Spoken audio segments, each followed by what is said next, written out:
Assalamualaikum warahmatullahi wabarakatuh.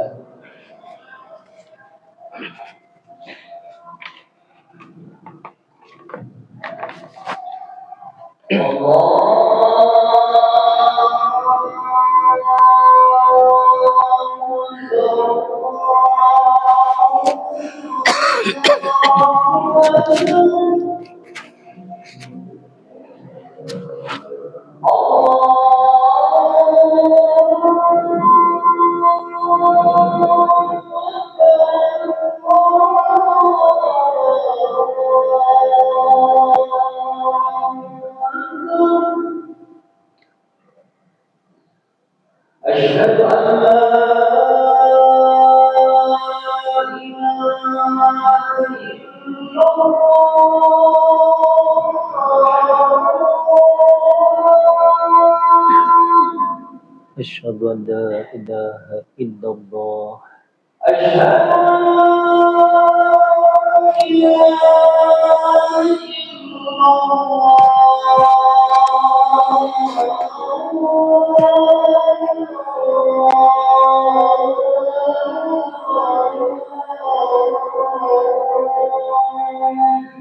أشهد أن لا إله إلا أشهد أن لا إله إلا الله.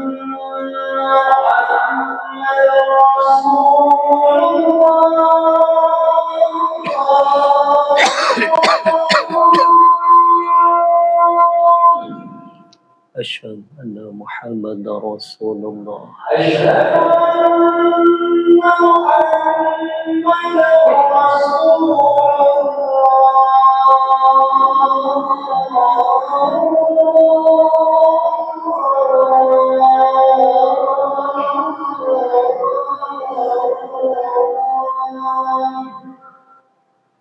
أشهد أن محمدا رسول الله. أشهد أن محمدا رسول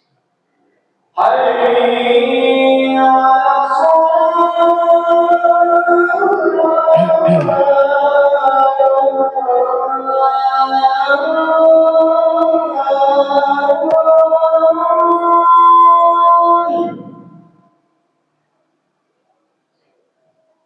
حي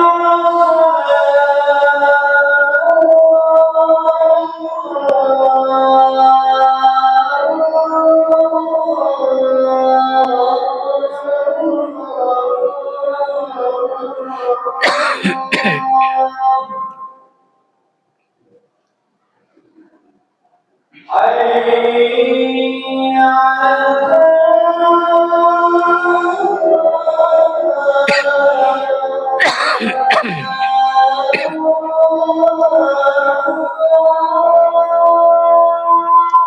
لا حول ولا قوة إلا بالله العلي.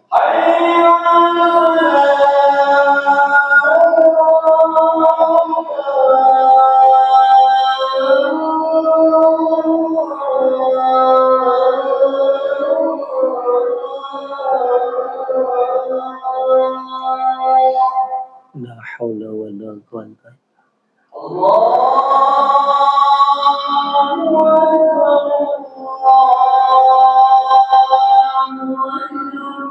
الله الله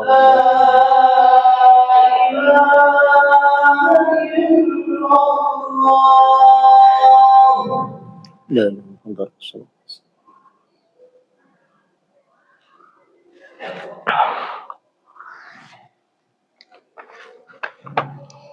Alhamdulillahilladzi anzala ala 'abdil kitaba tafsiratan li ulil albab. Asyhadu an la ilaha illallah wahdahu la syarika lahu rabbul arbab.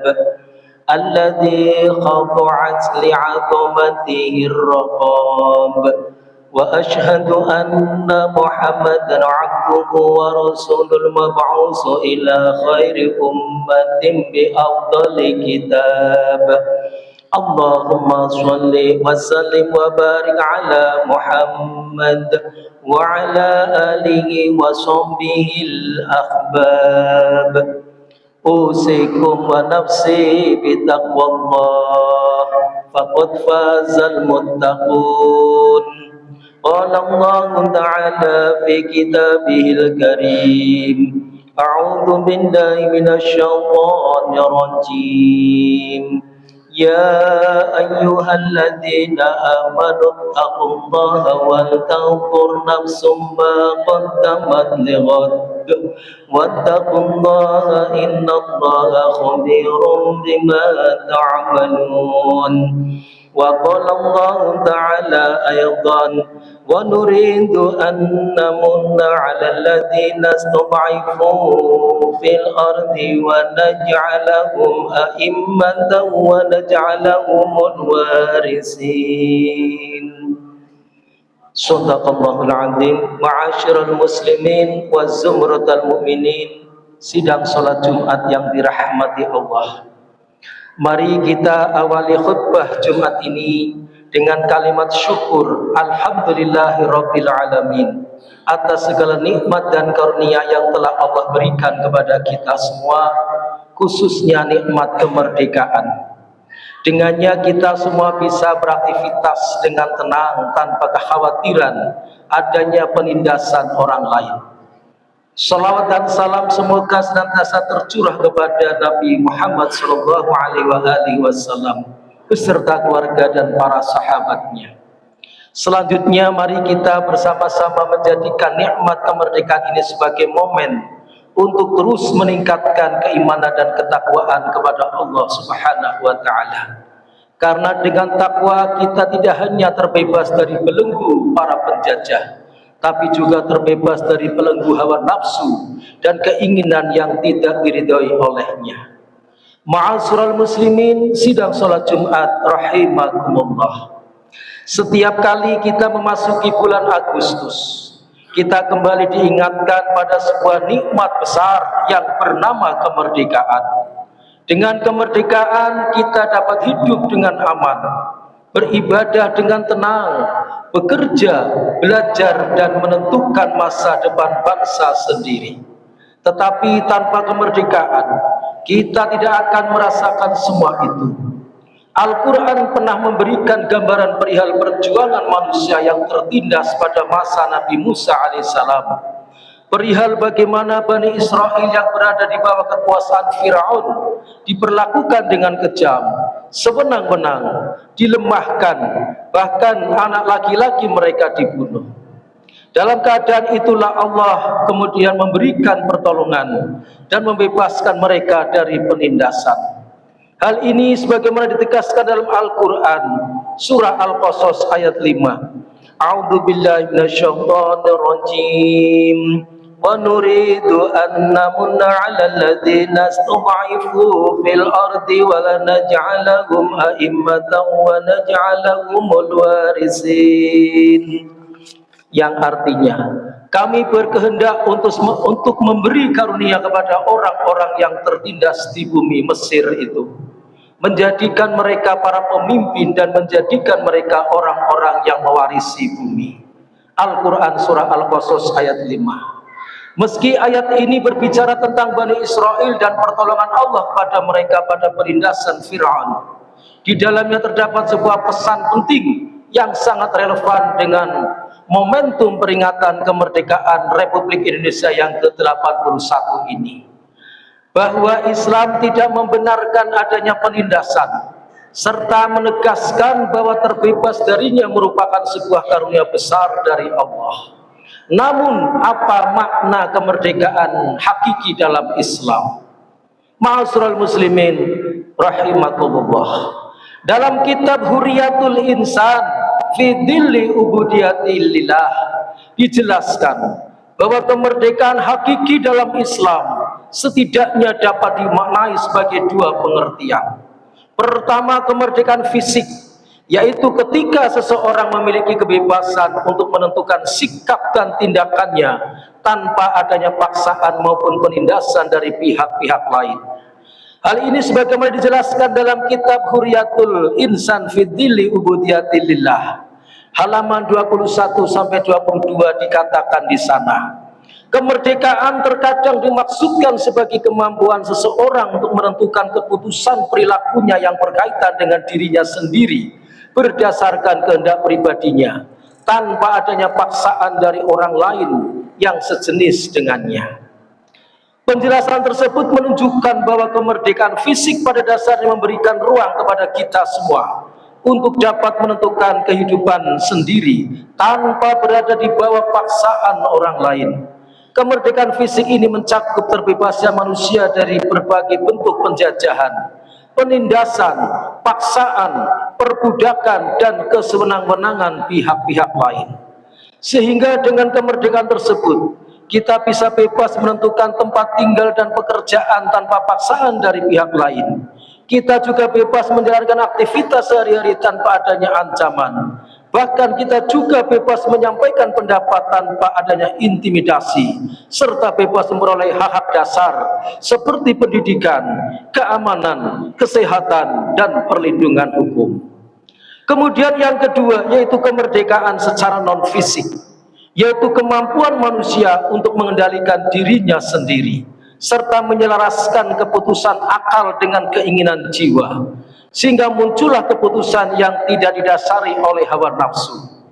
Dijelaskan pula dalam kitab tersebut, yaitu kemerdekaan juga dapat dimaksudkan sebagai kemampuan seseorang untuk menyelaraskan keputusan akalnya dengan keinginan jiwanya. Kemerdekaan non-fisik mencakup kemampuan seseorang untuk mengendalikan hawa nafsu, menahan amarah, mengendalikan keserakahan, serta mengendalikan ego ketika berhadapan dengan orang lain. Kemerdekaan ini lebih dalam maknanya daripada kemerdekaan fisik. Sebab seseorang bisa saja merdeka dari penjajahan dan tekanan manusia, tetapi jika hidupnya masih dikendalikan oleh amarah, keserakahan, iri hati atau lainnya, maka pada hakikatnya ia belum sepenuhnya merdeka.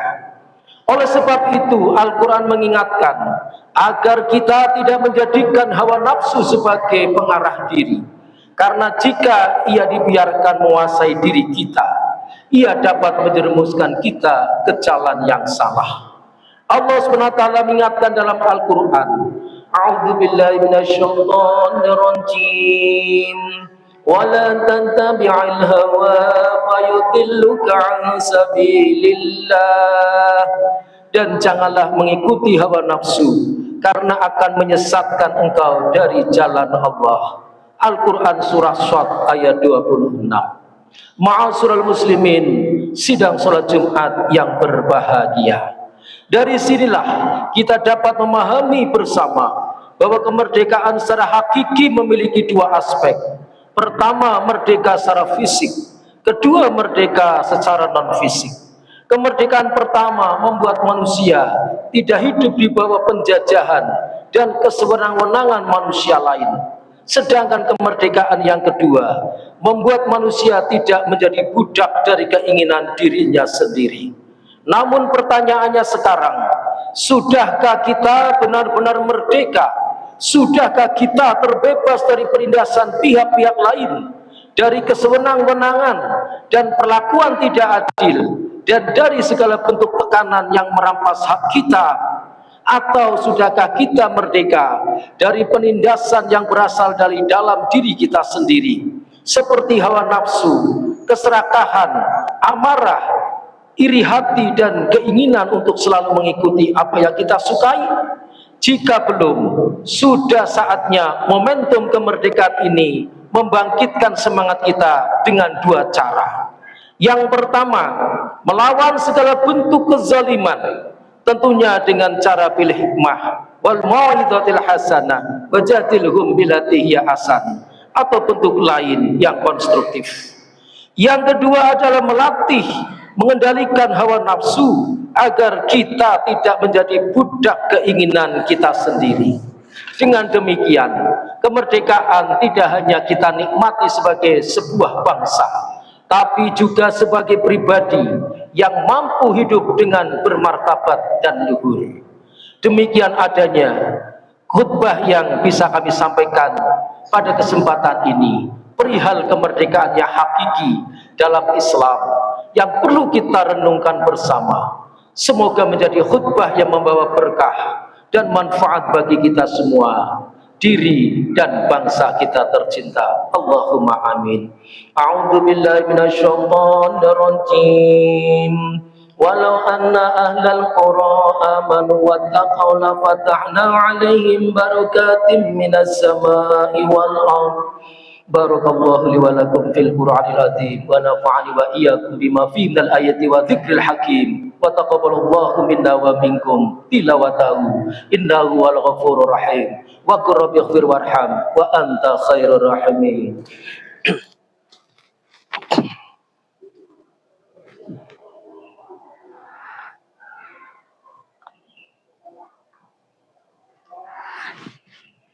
Alhamdulillah, alhamdulillahilladzi hadana li hadza wa ma kunna linahtadiya laula an hadanallah. Asyhadu an la ilaha illallah wahdahu la syarikalah wa asyhadu anna Muhammadan abduhu wa rasuluhu la nabiyya ba'dah. Allahumma shalli wa sallim wa barik ala Muhammad wa ala alihi wa sahbihi wa man tabi'al huda ila yaumil qiyamah. Amma ba'd. Faya ayyuhal hadirun, faya ayyuhal mu'minuna rahimakumullah, usikum wa nafsi bitaqwallah, faqad fazal muttaqun. Qala Allah Ta'ala fi kitabil karim, a'udzu billahi minasyaitonir rajim. Ya ayyuhalladzina amanu taqullaha haqqa tuqatih wa la tamutunna illa wa antum muslimun. Wa qala Allah Ta'ala aydan, innallaha wa malaikatahu yusholluna 'alan nabi ya ayyuhalladzina amanu shallu 'alaihi wa sallimu taslima. Allahumma shalli wa sallim wa barik ala Muhammad wa ala alihi wa sahbihi ajmain warhamna bi rahmatika ya arhamar rahimin. Allahumma ighfir lil muslimin wal muslimat wal mu'minin wal mu'minat al ahya'i min wal amwat innaka sami'un qaribun mujibud da'awat ya qadiyal hajat. Allahumma a'izzil islam wal muslimin wa ahlikil kafarat wal musyrikin wal zalimin wa dzambin a'da'aka a'da'atin. Allahumma fa'ala البلاء والغلاء والوباء والفحشاء والشدائد والمحنة ما ظهر منها وما بطن من بلدنا هذا خاصة ومن سائر البلدان المسلمين عامة إنك على كل شيء قدير. اللهم اجعلنا وأولادنا وذريتنا وجماعتنا على هذا المجلس من أهل العلم وأهل الخير وأهل القرآن ولا تجعلنا وإياهم من أهل الشر وأهل الضير. اللهم اجعل آخر كلامنا بقول لا إله إلا الله محمد رسول الله. ربنا آتنا في الدنيا حسنة وفي الآخرة حسنة وقنا عذاب النار. Ibadallah, innallaha ya'muru bil 'adli wal ihsan wa ita'i dzil qurba wa yanha 'anil fahsya'i wal munkari wal baghi ya'idukum la'allakum tadhakkarun wa la dzikrullahi akbar. Aqimus shalah.